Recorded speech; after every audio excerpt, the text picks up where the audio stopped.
As the clock strikes midnight, rent will be due for many across the country. But with the impacts of COVID-19, some tenants are finding themselves in difficult positions now more than ever. The cracks in these systems are being made really apparent with this pandemic. Luke Ottenhoff, a freelance writer in Toronto, says he and others have received a threatening letter from the landlord Clo Park Management saying evictions can still happen when the pandemic is over. And if rent isn't paid, the landlord can take action to report a tenant to the credit reporting agencies, which, quote, in the long term can hurt your credit report, making it harder for you in the future to rent or buy. Luke says he wasn't surprised by the landlord's approach, but it's left tenants unable to afford rent in a more difficult position. This leaves them wondering, is the rest of my life looking for housing and somewhere to live going to be impacted by these two folks who have zero compassion during an unprecedented global health crisis? CityNews emailed and called the landlord at Clo Park, leaving a message. We finally got through to the property manager. Anything you want to tell the tenants who are concerned about?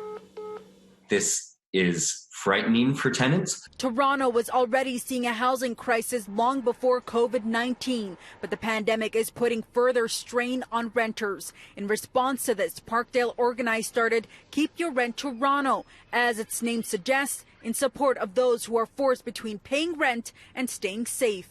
We had no hand in COVID-19 tearing a swath through our neighborhoods and through our workplaces. These are not situations that were created by us. They are situations that we have to respond to.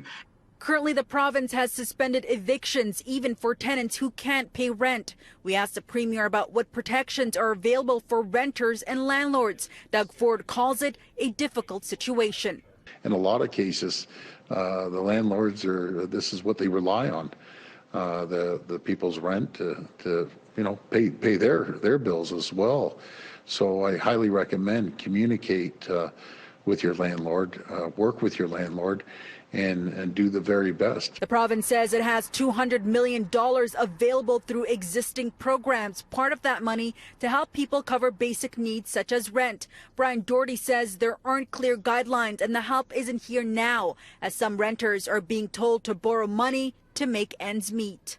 That only stalls and increases the tragedy that tenants will be faced with if, in fact, they can't get access to the financial assistance that is only proposed. Just saying that we should all come together and have an understanding together does not actually seem like you are grounded in the reality of the situation. And the concern from these tenants isn't only the rent that's due at midnight, but what long-term impacts COVID-19 will have on tenants in the city. In Toronto's Parkdale community, I'm Faiza Amin for City News.